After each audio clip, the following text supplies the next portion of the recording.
Greetings, Deep Dive Podcast listeners. This is your boy, Sam Oram, coming at you with another episode of the Deep Dive Podcast.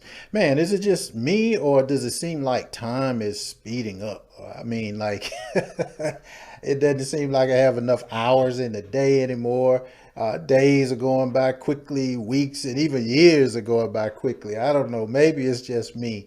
But hey, look, I appreciate everybody logging in to this week's episode of the Deep Dive Podcast. We've been having an incredible season 2, and we're going to kind of change the tone of it a little bit as we midway point in season 2. But before I get into that, for those of you who are logging in and tuning in around the world, thank you so very much for your support. It means the world to me.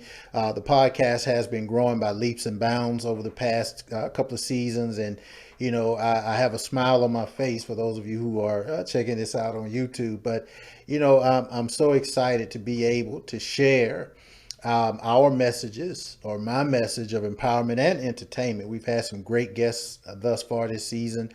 And one of the things, though, that I continuously get over and over is people love the messages of empowerment. How can they better their lives? So we're going to spend a lot more time on that throughout the rest of season 2, although we do have some special guests lined up.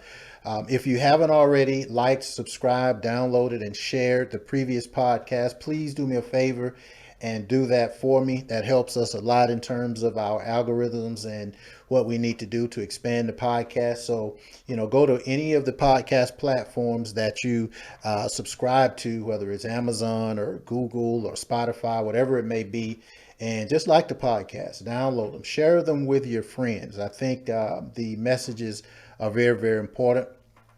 Go to the actual website, which is the deepdivepodcast.live. And of course, you can download any of the previous episodes there as well. The episode I'm going to talk to you about tonight is going to be a part of a series. I'm going to do a 5-part series on financial education, understanding some things from a financial standpoint. And the reason this came about is because a lot of people who have been interacting with either our group, our Facebook group, or emailed me directly or contacted me directly through the website, they talk about what is it that they can do to increase their net worth, their financial stability, those type things. And so I decided to just do a series of podcasts. Now, the reason I wanted to do a series, because when you're talking about wealth and finances and things of that nature, that is very, very, very broad. Fact of the matter is, you have people on all spectrums, from people who are just getting out of high school or college, who are getting ready to get into the whole financial space, all the way up to people who have their jobs or careers, and then people who are already wealthy, but then not necessarily knowing what to do with that wealth or how to continue to maintain that wealth. So financial education is a broad spectrum of things that need to be done. Now, let me put my caveat or my disclaimer here.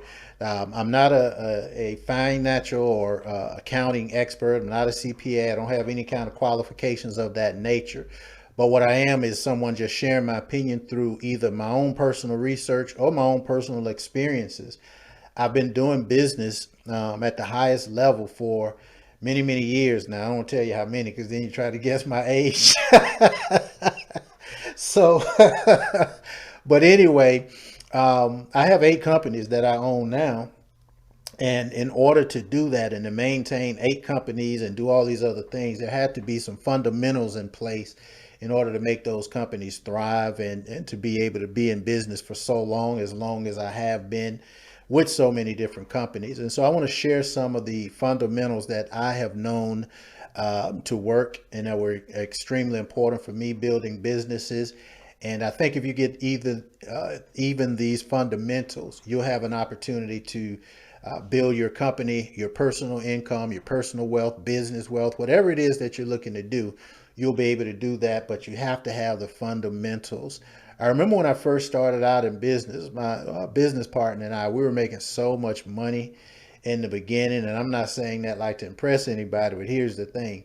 We made a lot of money in a short period of time and really didn't understand what to do with it, how we weren't financially literate in terms of making that kind of money, especially so young. So we made so many mistakes. We made a lot of money. We spent a lot of money. We didn't do a good job of investing, all these type things. So, um, we just learned a lot. Some of the experiences that I'm going to share with you over these next five podcast episodes, it is from some of the experiences that we had in having lost so much money and having to go back and rebuild it again simply because we weren't educated on what needed to happen. For example, credit. And I'm going to talk to you about credit scores and some things as it relates to credit on this episode. But we were making so much money in the beginning. I specifically remember, I'll speak for myself. I said, you know what? I don't care about credit. Because if I want to go buy a car, go buy a car, pay that one payment plan. Or if I wanted to buy a house or buy this or do this, I didn't have to have credit simply because I had so much money. Man, that was like the craziest thing I could have ever said and done.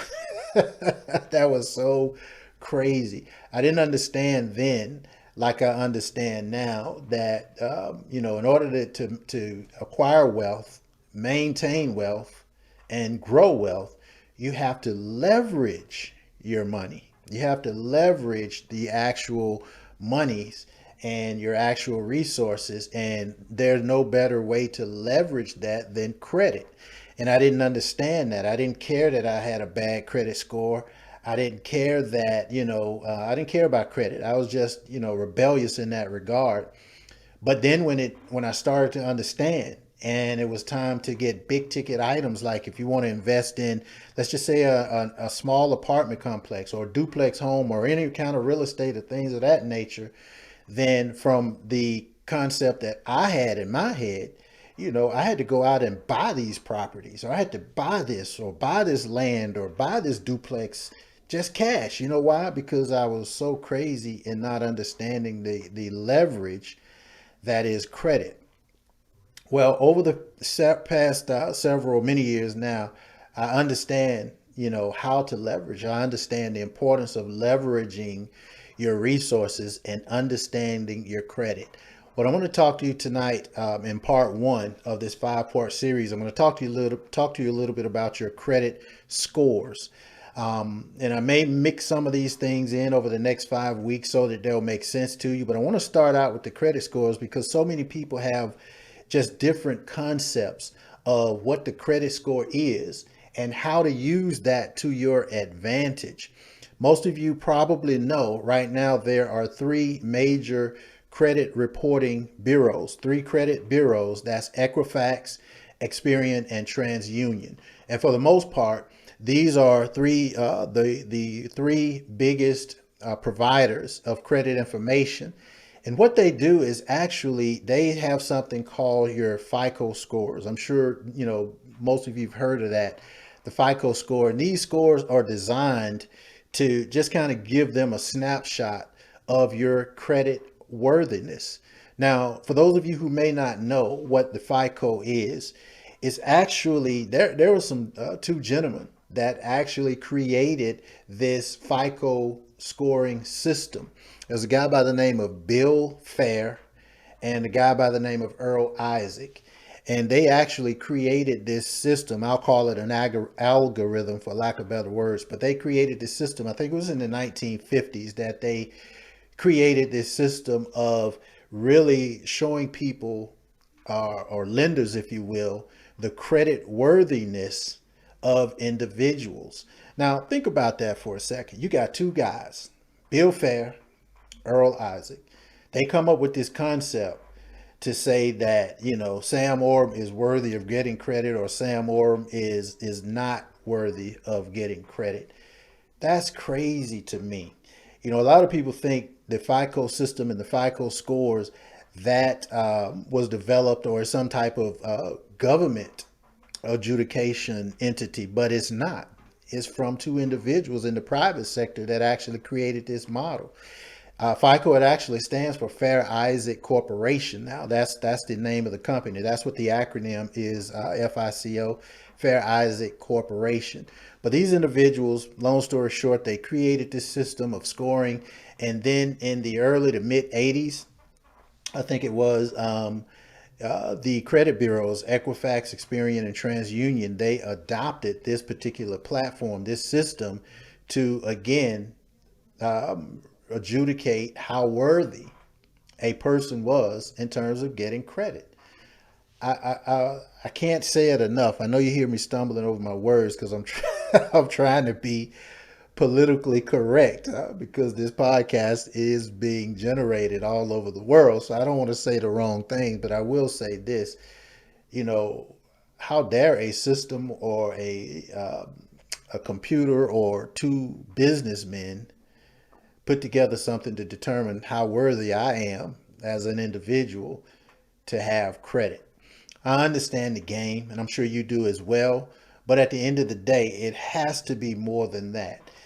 So anyway, but that is the FICO scoring system. I'll talk to you a little bit more how that all works. But I wanted to let you know that there is also a second scoring system that's out there, and is actually called the Vantage Score system. Now, the Vantage Score system is a lot newer.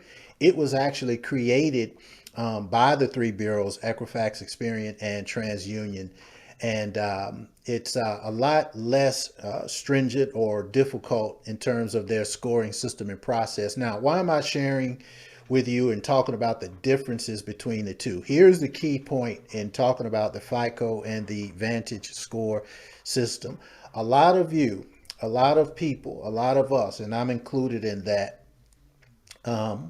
we really don't know or didn't know that there were multiple systems. So in a lot of cases, we may pull our credit report and think that we have, incredible credit, when in actuality, by some systems, we do not. For example, if you use a company like Credit Karma, and I'm not, saying anything disparaging about Credit Karma. I think it's a good company, but they use the Vantage Score system. And the Vantage Score system typically is about 50 to 60 points higher than the FICO score system.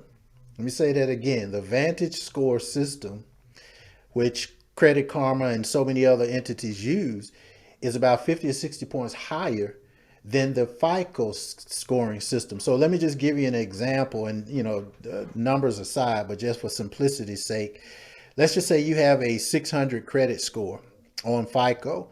You may pull your Credit Karma report, and it's a Vantage score, and it may say that your credit score is 650, 660, 680, maybe even 700 in some cases.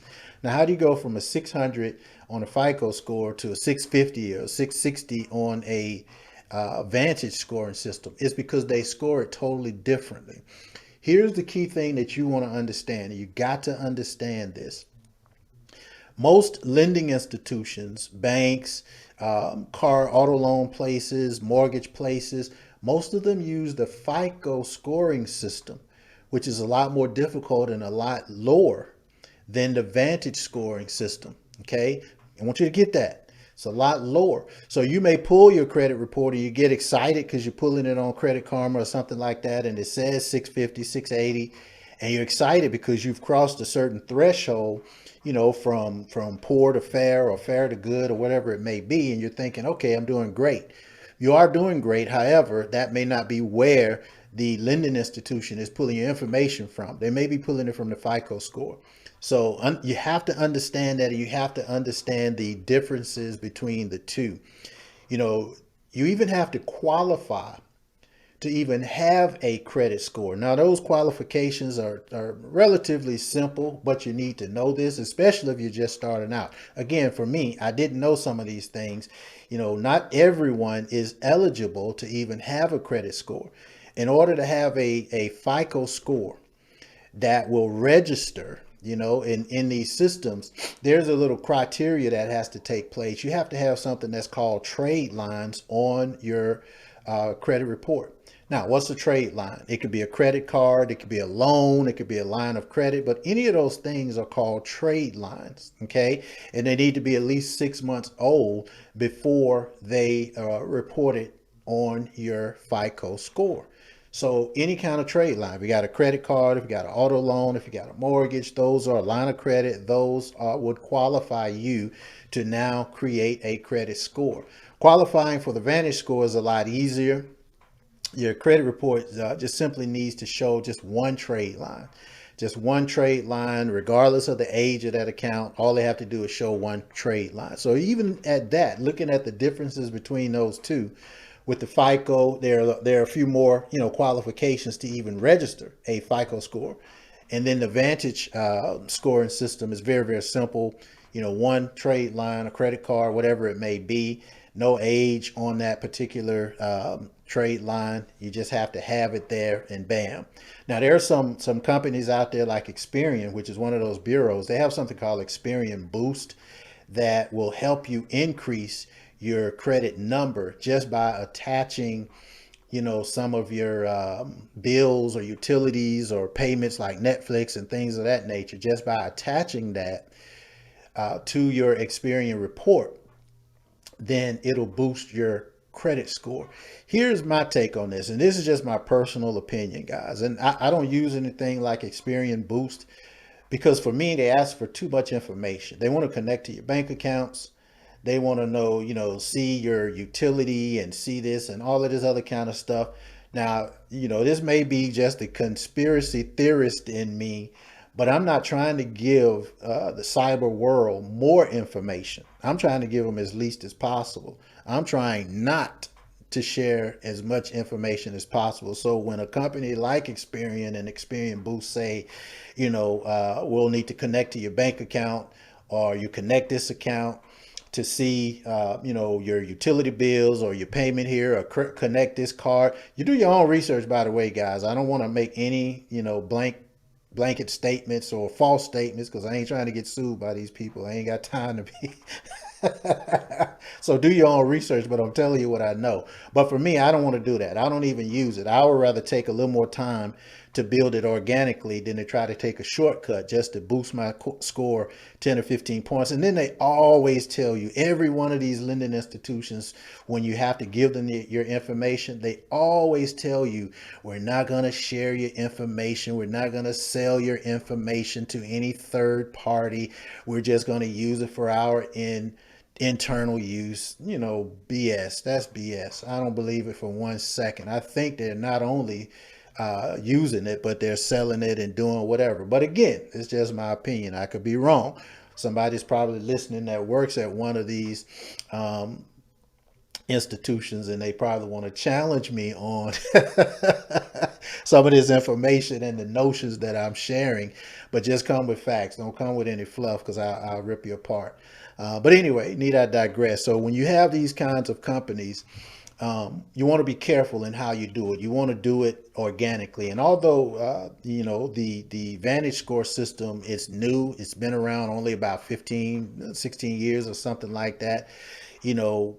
A lot of companies still use the Vantage scoring system. I would suggest and recommend that if you're looking to get a line of credit or a auto loan or a mortgage loan, one of the first things you want to find out is what scoring system that they use before you even start pulling your credit, because you don't want to assume that you have a 700 credit score and then when the mortgage company pulls it, it's actually a 630. You know what I mean?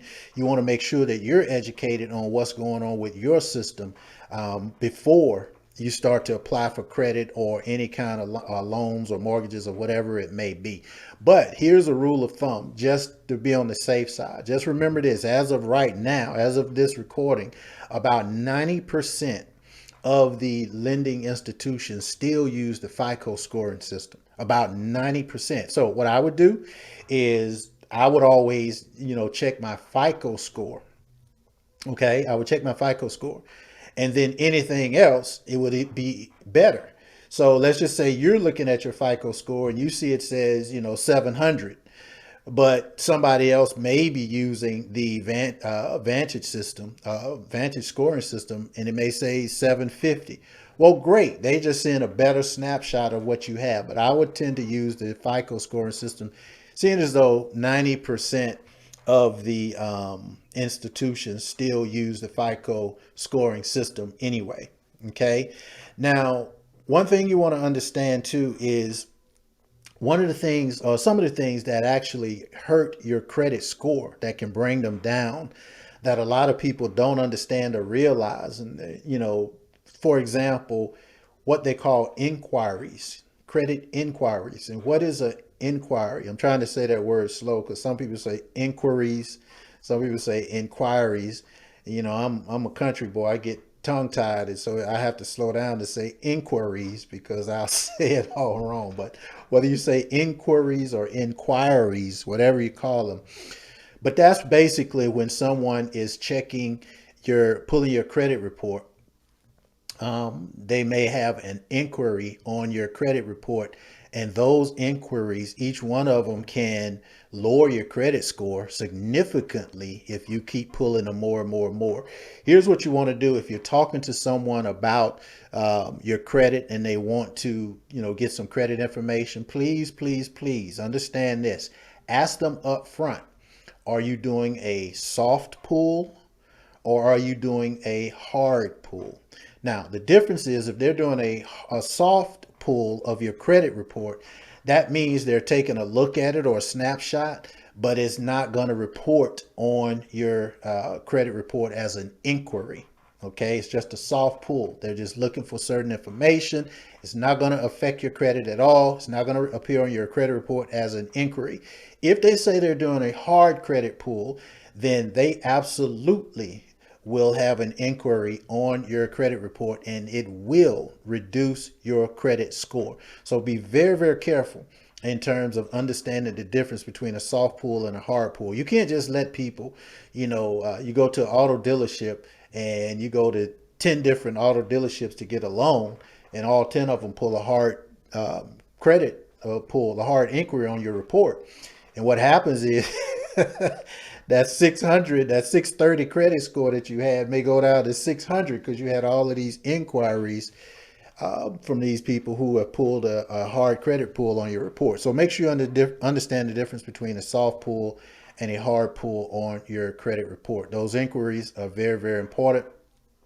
Now, if you check your own credit report, however you check it, through Credit Karma, through your banks, through, if you have any kind of credit monitoring or checking application, then there's no effect if you check it. So you always can check it. It won't affect it. It won't lower it at all. But make sure that anybody else that's checking your credit report, they don't do hard pulls until you're ready to do business with them.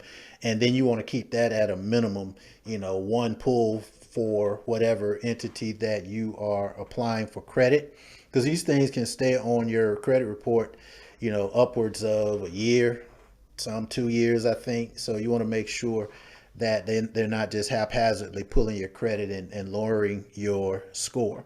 All right. Now, some things you want to do in terms of increasing your credit score or maintaining a high credit score. Some of these are common sense things, like you want to be punctual in terms of paying your bills. Pay your bills. Okay. Pay your bills. Pay them on time.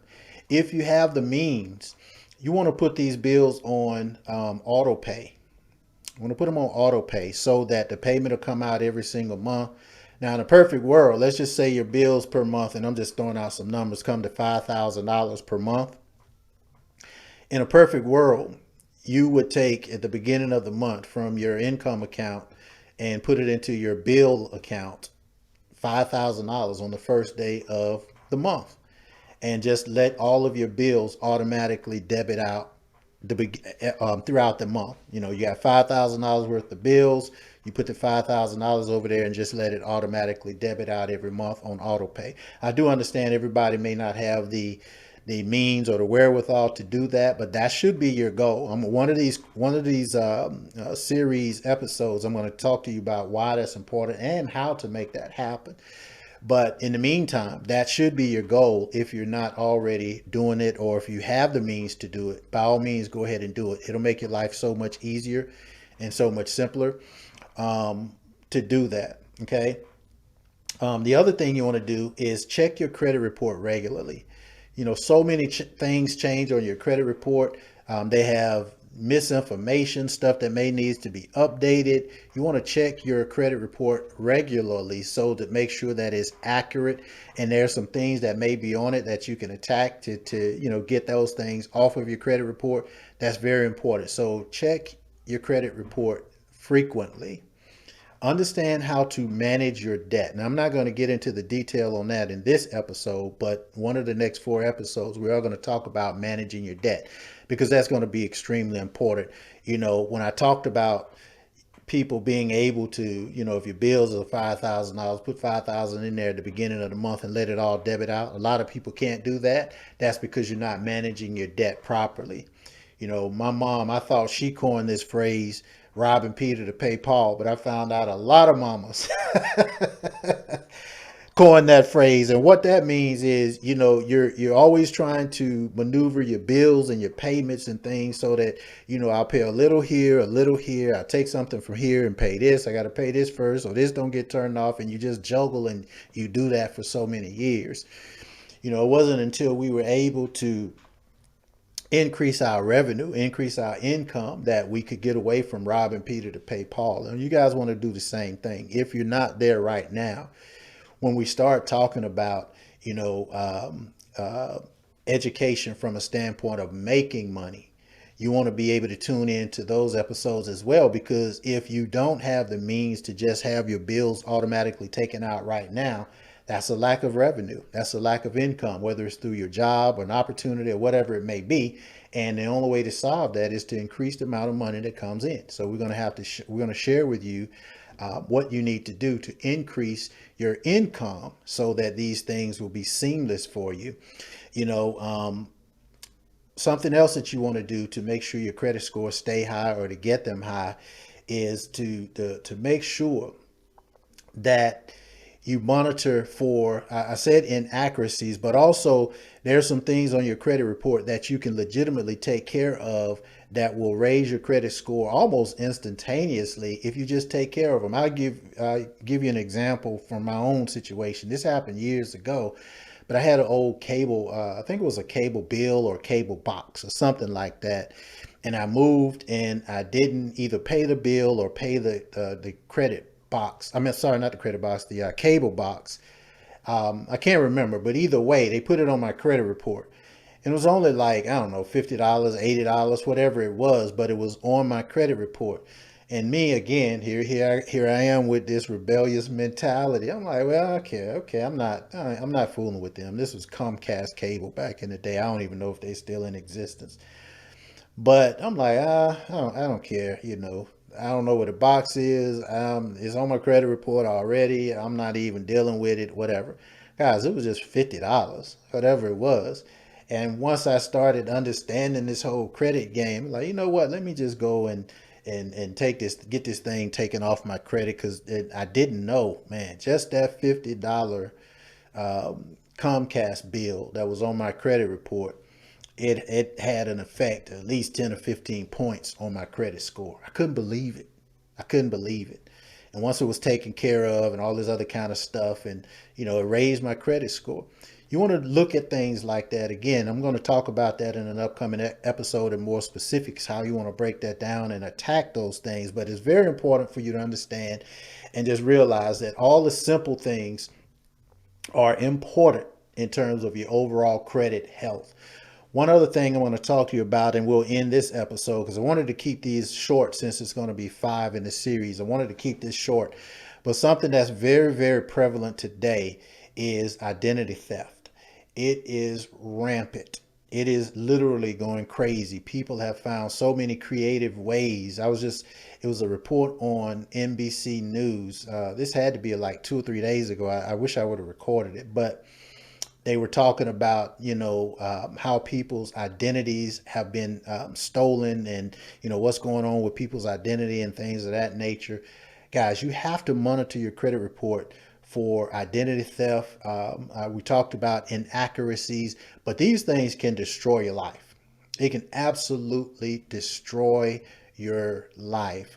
Not only do you want to make sure that you get that stuff taken care of, but you want to make sure that you prevent it from happening in the future.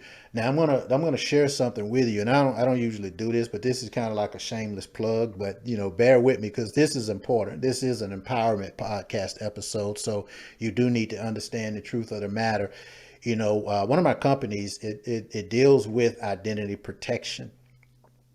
We partnered with a company called Allstate, and a very reputable company. I'm sure most of you heard of Allstate in terms of putting together an identity protection platform for those of you who, well, right now everybody need it. Everybody need identity protection.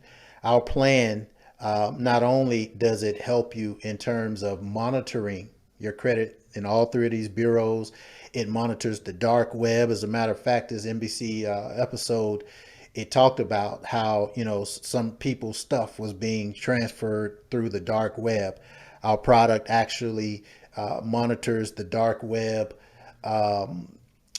We even have up to $1 million in terms of identity theft reimbursement. So let's just say, for example, something did happen and somebody stole your identity and they bought these things and they did these things, as opposed to it just totally destroying your lives. We will give you up to $1 million in identity theft protection reimbursement. So that's a great safety net if something does happen. But at the end of the day, you certainly want to have some type of identity protection. If you want information on what it is that we're doing with my company, you can actually send an email to info@thedeepdivepodcast.live. That's the podcast email, and we'll make sure that someone contacts you with that information so that you can get that done. You want to get that taken care of as quickly as possible.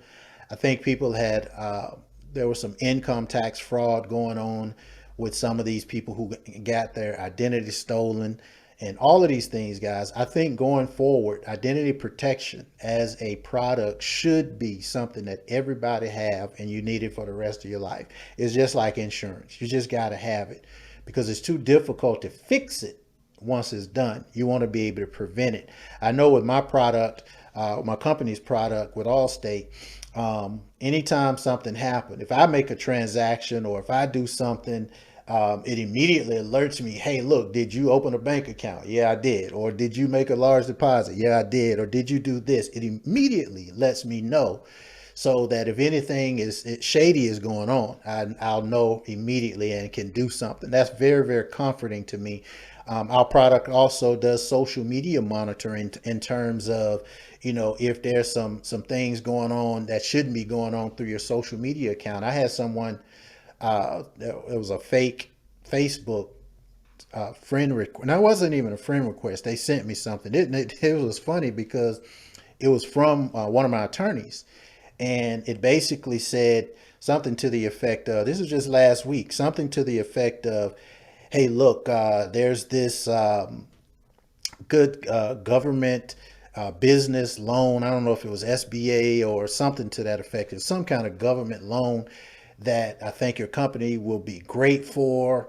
You can qualify. It's only going to be a short time that they're doing these things, and blah, blah, blah. They went on, go ahead and click this link. Go ahead and fill it out because, I don't know how long the money is going to last. I'm paraphrasing the email.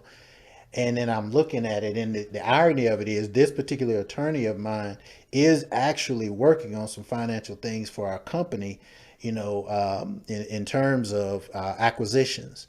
So it wasn't out of the ordinary for this attorney to say, look at this. But then the tone of that email, it just seemed a little odd. So I'm sitting here ready to click, guys. Just think about this now. And I understand the game, but I'm sitting here ready to click. And some told me, just give her a buzz, give her a call, and make sure this is her. And so before I clicked that button, I didn't call her because I don't typically call people. But I sent her a text and I said, hey, I got this message from you on Facebook about this government, whatever it was, blah, blah, blah. I just wanted to confirm that you sent this. And she said, no. She said, no, I did not send that. Somebody must have hacked my account. disregarded and reported. And I was like, wow, wow. With all of this stuff that I know about what's going on, I was one click away from giving whoever that was something that I didn't want them to have.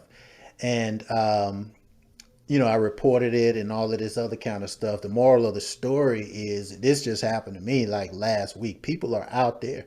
They're trying to steal your identity. They're sending these links. You don't know if it's real or if it's fake. And, one other thing that I do a lot, because I get a lot of emails, I do so much business. I get all of these things and offers and this and that on my emails all the time. Here's a trick that you want to look at. When I open my emails, I don't open the emails. Actually, I look to see who it's coming from and who it's going to. For example, if a company, and this happened to me last week too, maybe they just targeting me, I don't know. But if a company is representing themselves as T-Mobile, this was a company last week that represent themselves as T-Mobile. And the email came to me about, congratulations, you won this with T-Mobile because you've been a good customer or whatever have you. I'm like, what is this talking about? The first thing I do, I look at where the email is coming from. That email said T-Mobile something, something, something at gmail.com. Well, T-Mobile doesn't have a Gmail. It would have a legitimate corporate email. The other thing that alerted me that it was a scam, it had my name, Sam Oram at AOL.com as my email. I don't even have that email. I don't even know how that came to me. I don't have an AOL email. I don't even know if AOL still exists. So it was from T-Mobile at gmail.com to Sam Oram at AOL.com, which is not my email address, none of them. So I knew it was a fraud and I didn't open it up. I reported it as spam. You can click this thing and report it as spam, and I blocked that email. And I get them all the time. All of these things, guys, are ways where people are looking to steal your identity, affect your credit report, affect your credit history, can destroy your life. And so when I talk about this identity protection, people are going to say, yeah, you're trying to sell something. Yeah, I'm trying to help you as well. So shoot an email to info@thedeepdivepodcast.live. We'll make sure that you can get access to this particular product. But all in all, guys, we'll close out. I just want to make sure that everybody understand the value of right now, understanding your credit scores. Okay, understanding what they mean. Over the next four episodes to this series, we're going to talk about how to get out of debt, how to, elevate your overall financial portfolio, and so forth and so on. I think those financial education courses will be invaluable. Okay, so please take advantage of them. Listen to this podcast, share this podcast, because there are a lot of people who need to know this information. Over the next 4 episodes, you certainly want to share those as well. Make sure you're getting people on. It's going to get more and more important to get people on. We're going to give some good information. And guys, some of you know I'm an executive life coach, and I have my own. I'm not pushing this, but I want to make a point. I charge a lot of people a lot of money to tell you what I'm going to be telling you for free over the next few weeks. All right. I don't say that, I say it humbly, but I want you to understand that there's a value in this information. You just want to utilize it. You just want to follow up and be able to use it accordingly. So please do that. And last but not least, you're listening to this episode. Here it is, Thursday, the 8th? It's the Thursday night, the 8th, 7th. It's the 7th. So on Saturday, 2 days from now, April the 9th, I'm going to be doing an empowerment seminar that I think can impact your life in a positive way as well. Now, you may listen to this podcast later on, next week, next month, next year, and this doesn't apply. But for right now, it's April 7th on Thursday night, 2022. On April 9th, Saturday morning, I will be having a special seminar. It is an empowerment seminar. It is going to impact your mind, and it's going to kind of answer some questions in terms of you having an opportunity to live this quality of life that we're talking about. I want to invite each and every one of you to take a look and come to this particular presentation and listen to what I have to say. I'm going to be there with a couple of my friends. We're going to talk a little bit about business. We're going to talk more so about your mindset, about being empowered. It is very important that you understand what empowerment is. Okay, so I'm going to give you, let me just take a quick look at the information. We're going to be on Zoom, and it's going to start at 10 a.m. Eastern Standard Time. 10 a.m. Eastern Standard Time. Now, I do know people are logging in from all over the world. You may have to sacrifice in terms of, the time. It may be early in some places, it may be late in some places, but I encourage you to get that information.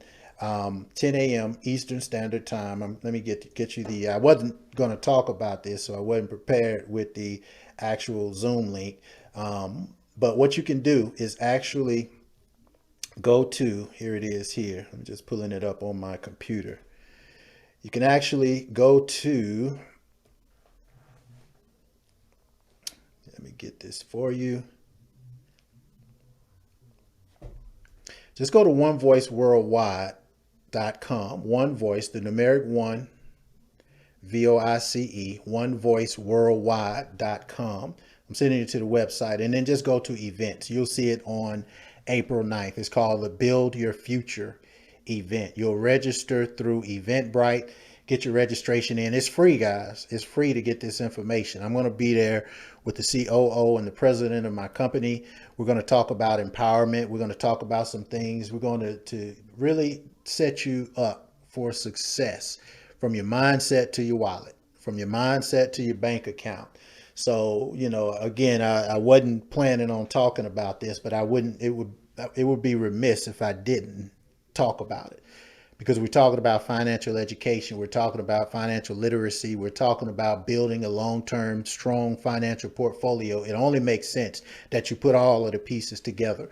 What you learned tonight about your credit scores and how that works, what you're going to learn over the next 4 weeks in terms of building your financial strength, building that empire, and then Saturday morning at 10 a.m. Eastern Standard Time.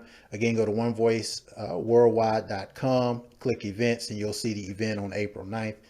Go ahead and register, guys. It's free. I'm going to expand your mindset. I'm going to talk about some things that I think will expand your mindset. And as they say, once your mindset has been expanded, it will never settle for going back to the original state. We're going to do some great things in 2022 and beyond. I think now where people are, where we are, what it is that we're doing, and the things we're looking to accomplish is no longer a luxury. It is absolutely a necessity for us to take control of our lives.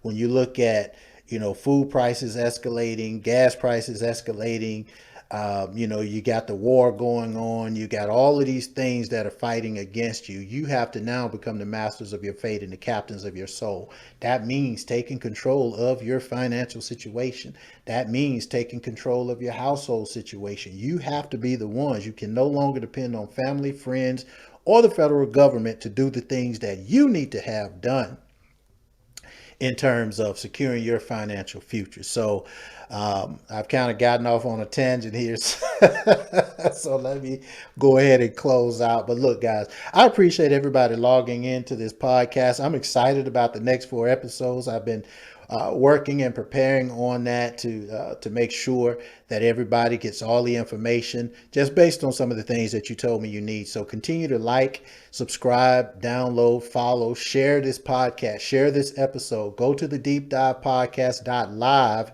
and take a look at previous episodes. I think there's a lot of value there.